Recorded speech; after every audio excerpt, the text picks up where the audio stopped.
পঞ্চম মৃত্যুবার্ষিকীতে শ্রদ্ধা আর ভালোবাসায় সাবেক রাষ্ট্রপতি ও জাতীয় পার্টির প্রতিষ্ঠাতা চেয়ারম্যান হুসেইন মোহাম্মদ এরশাদকে স্মরণ করছে জাতি। সাবেক রাষ্ট্রপতি রুহের মাগফিরাত কামনা করে জাতীয় পার্টির চেয়ারম্যান জি.এম. কাদের বলেছেন, জননন্দিত এবং সফল রাজনীতিবিদ এরশাদকে জনগণ সুশাসন প্রতিষ্ঠায় রাষ্ট্র ক্ষমতায় বসিয়েছিল। তাকে স্মরণ করে এসএ গ্রুপ অব কোম্পানিজের ব্যবস্থাপনা পরিচালক সালাউদ্দিন আহমেদ বলেছেন, দেশের অনিয়ম এবং দুর্নীতি রোধ ও সঠিকভাবে রাষ্ট্র পরিচালনায় প্রয়াত প্রেসিডেন্টের শাসন ব্যবস্থা অনুকরণীয়। এসকে সৌরভের প্রতিবেদন। দেশের প্রয়োজনেই ১৯৮২ সালের ২৪ মার্চ রাষ্ট্র ক্ষমতা গ্রহণ করেন তৎকালীন সেনাপ্রধান লেফটেন্যান্ট জেনারেল হুসেইন মোহাম্মদ এরশাদ। দক্ষতা ও দূরদর্শী নেতৃত্ব দিয়ে দেশ সেবায় আত্মনিয়োগ করেন তিনি। তার ঐকান্তিক প্রচেষ্টায় দ্রুত বদলে যেতে থাকে দেশ। একই সাথে গণমানুষের জীবনমান উন্নয়নে সূচিত হয় নতুন ধারা।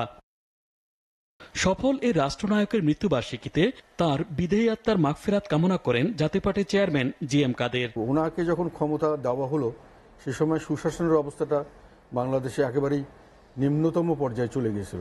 সাধারণ মানুষের নাভিশ্বাস এবং সাধারণ মানুষ একটা পরিবর্তন চাচ্ছিল, এবং সেই পরিবর্তন করার মতো রাজনৈতিক যে পরিবেশ সৃষ্টি হয়েছিল, রাজনীতির সাহায্যে স্বাভাবিকভাবে এই পরিবর্তন হওয়া সম্ভব ছিল। তৎকালীন যে প্রেসিডেন্ট ছিলেন জাস্টিস সাত্তার সাহেব, উনিও যখন মনে করছিলেন যে দেশবাসী এটা চাচ্ছে এবং উনি চালাতে পারছেন না, তখন উনি রেডিও টেলিভিশনে এসে প্রকাশ্যভাবে ঘোষণা দিয়ে বলেছেন যে আমি সেনাবাহিনীর হাতে ক্ষমতা হস্তান্তর করলাম, এবং সেনাবাহিনীর প্রধান হিসাবে তখন আমাদের নেতা আল্লাহ হোসেন মোহাম্মদ এরশাদ ছিলেন। অটোমেটিক্যালি উনাকে তখন এই দায়িত্বভারটা গ্রহণ করতে হলো। তিনি বলেন, কাজের মধ্য দিয়ে হোসেন মোহাম্মদ এরশাদ হন জননন্দিত।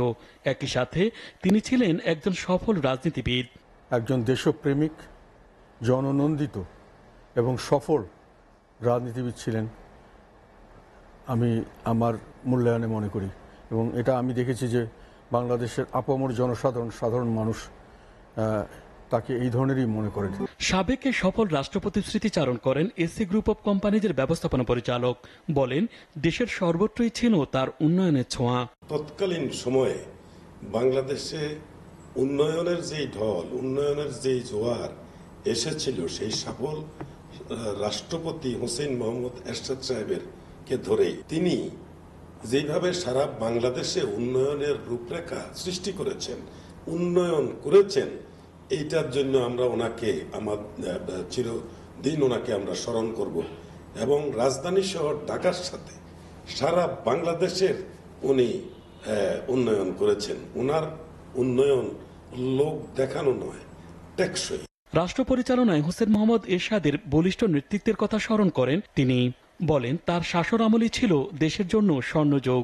পুলিশ ভবন, নগর ভবন এবং এরকম অসংখ্য ভবন তিনি করেছিলেন, এবং সেই ভবনগুলি তার শাসনামলের সাক্ষী হিসেবে দাঁড়িয়ে আছে। তিনি পুলিশ ভবনকে এমনভাবে পরিকল্পিত করেছিলেন যে যেখানে সমস্ত ডিপার্টমেন্টের পুলিশ প্রধানগণ এক বিল্ডিংয়ে বসবেন এবং সারা দেশকে সুন্দরভাবে পরিচালনা করবেন। পুলিশ ভবন সেই পুলিশ ভবনে নাই, এটা রাজপ্রাসাদ সৃষ্টি হয়েছে। সেখানে 5 স্টার 7 স্টার মানের লবি তৈরি হয়েছে। যিনি এটা করেছিলেন তার নাম হলো সাবেক আইজিপি বেনজির। এই রূপরেখাটা তারা কোত্থেকে পেয়েছে, কেন সেটা করেছেন, বাজেট কে দিয়েছে, রাজস্ব বোর্ড বলেন, পুলিশ বলেন, প্রশাসন বলেন। এখন যেভাবে দুর্নীতি আমাদেরকে গ্রাস করে ফেলেছে, এতে সহজেই বোঝা যায় উনার আদর্শ, উনার সময়ের কর্মকাণ্ডকে যদি অ্যানালাইসিস করি এবং সেই অ্যানালাইসিসের দিক ধরে যদি আমরা রাষ্ট্র পরিচালনা যাই, তবেই হবে এটা সঠিক রাষ্ট্র পরিচালনার দায়িত্ব। মৃত্যুবার্ষিকীতে পল্লীবন্ধু হোসেন মোহাম্মদ এরশাদের বিদেহী আত্মার মাগফিরাত কামনা করেন এসএ গ্রুপের কর্ণধার সালাউদ্দিন আহমেদ। আমার কোম্পানির পক্ষ থেকে, আমার ব্যক্তিগত উদ্যোগ থেকে আমি ওনার আত্মার মাগফিরাত কামনা করছি। SK Sourav, STV, Dhaka.